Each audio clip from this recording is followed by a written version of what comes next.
Pagdating naman sa school, ma'am, marami namang mga Pilipino din na Opo. ka-estudyante mo, gano'n? Sa class po namin, 7 kaming Pilipino. Hmm, Kaya madali madami. lang ako naka-adjust po. Okay. So talagang may community talaga ng Pinoy diyan sa Alberta? Marami po dito sa Lethbridge. Opo. So kamusta naman po si husband, ma'am? Ano po, nagtatrabaho na po siya? Opo, nagtatrabaho siya. Nakahanap po siya ng work 1 week after naming mag-move dito sa Lethbridge. 1 week lang po. Ang bilis lang, 'no, Opo, ma'am? mabilis lang po. Tas full-time siya na nagwo-work? Full-time po siya. Okay. So hindi talaga gano'n kahirap maghanap ng trabaho? Opo, hindi gaanong kahirap kapag full-time. Kapag po Pag yung full-time, pag po part-time, huwag ka lang mamimili. mamimili. So kayo, ma'am, may part-time kayo? Ang part-time ko po ngayon Ayun. every weekend sa hotel, Okay, sa housekeeper. hotel. Opo, kaya sabi ko wala lang pantay-pantay dito. Meron akong mga kaibigan dito na mas mayayaman talaga sa Pilipinas. Kasama ko sa hotel, housekeeper din. Gano'n din yung work. Opo. So talagang wag ka lang mamili, 'no? So although ang mga Pilipino naman talaga pagdating naman sa trabaho, 'di ba, hindi naman gano'n ka-choosy ang mga Opo. Pilipino, kaya nga gustong-gusto ng mga ibang lahi ang mga Pilipino, mga OFW when it comes to pagtatrabaho, 'no? So, pagdating naman sa mga kids mo, ma'am, 2 po yung kids niyo, 'no? Yes po, Ilang taon na po sila? yung panganay ko po 11, yung isa 2 years old. 2 years 2 old. years So old lang po. yung panganay niyo po yung nag-aaral? Opo, nag-aaral po. Opo. So ngayon po nag-aaral siya diyan sa Canada, ma'am? Opo.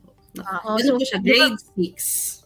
Opo. So free ang Hindi po, education? wala po akong binabayaran kahit ano. Pati school bus, free. Wow, oo. So anyway, ma'am, mapunta naman tayo dun sa process ng inyong visa. Nahirapan ka ba, ma'am, na mag-apply sa amin ng student visa? Hindi po. Hindi.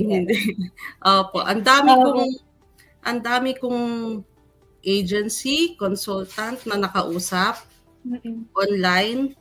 Pero ang kinonsider ko po kasi talagang isa, yung merong physical na office. Kasi ang dami kong nababasang scam, ang dami kong nababasang pagdating dito, wala naman pala, hindi sila enrolled, ganyan. Kaya ang unang-unang kinonsider ko po, yung may physical office. Physical office. Opo, wala po akong ano dun sa iba, libre, walang professional fees, wala po akong sa ganun. Yun po talaga unang hinabol ko. As after po noon, nagpaliwanag na sila kung ano yung mga requirements, ganyan. Yun po, natulungan ako agad ni Ma'am Des. Okay na po ngayon, may sasakyan na, nagda-drive na kami mag-asawa. Wow! May car na! So ngayon, ma'am, nakapag-adjust within ilang months pa lang, 'no? 4 months, 'no? May car ka na agad. Kailangan po. Talaga pong pinag-anuhan namin ng necessity. Apo. Yung sasakyan po talagang isa yun sa talagang pinaghandaan namin. Dahil hindi talaga po pwede. Iniisip po namin yung mga bata sa winter. Kamusta naman, ma'am, yung naiipon, nakakapag-ipon po ba kayo? Ganyan, nakakapagpadala po ba kayo sa family niyo rin dito na naiwan niyo, or medyo nag-struggle kayo ng a little bit? Yung sa pagbabayad po ng rent, sa sweldo ngayon ng asawa ko, bi-weekly po ang sweldo. Yung unang week ay unang sahod niya, mako-compensate na po yung renta namin. Oh, wow. Yung pangalawa, yun na po yung panggamit namin, pang food, bayad ng phone. Kasi po yung nirerentahan namin ngayon, kasama na lahat, utilities, cable, internet. So wala na po kami problema. Ano na siya, parang package, no? Package na per po. month. So at least yung nagiging sahod po ni husband, which is ang inyong spousal, mayroon siyang work permit, di ba? May right siya na makapagtrabaho full-time. So yung sahod niya is talagang nagiging ano na dun sa mga necessity niyo sa bahay, like mga bills, di ba? Tapos yung sinasahod niyo pa. So talagang kahit papano, hindi ka na struggle when it comes financially.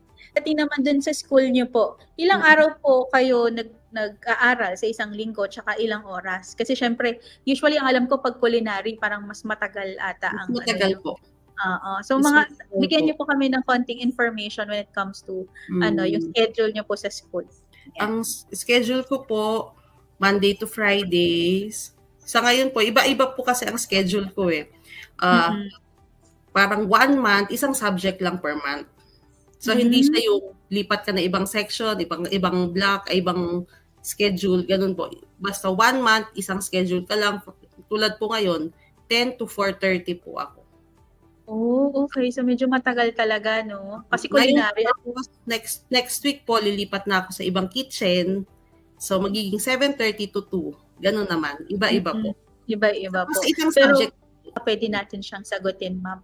Although nasagot naman na kanina. Sabi niya po, si Miss D or Mr. D, Didin Adlawan Gonzales, sabi niya, "Hi po, mabilis lang po ba makahanap ng work dyan?" Ayan, Ma'am Camille. Mabilis po, basta hindi mag-aarte. Walang arte. Opo, mabilis. Share ko na nga lang po, yung asawa ko po, hindi siya, wala siyang experience sa foundry, sa lusawan ng bakal. Yun po ang trabaho niya dito sa ano. Okay. Wala siyang experience talagang kahit ano dyan. Buti ma'am, no, kahit walang experience natanggap. Basta hindi po katulad kaya, dito, ang una-una pong sinabi sa kanya ng HR, kaya mo, mainit dito sa foundry. Ayun po. 3 months na po siya, kaya ano na, permanent na siya, kuha na kami ng, ma-avail na namin yung insurance ng company. Wow. Yun po. Actually, ma'am, napaisip lang ako. Ano po ba ang naging, nyo, parang, naging dahilan kung bakit kayo napunta ng Canada talaga? Apo.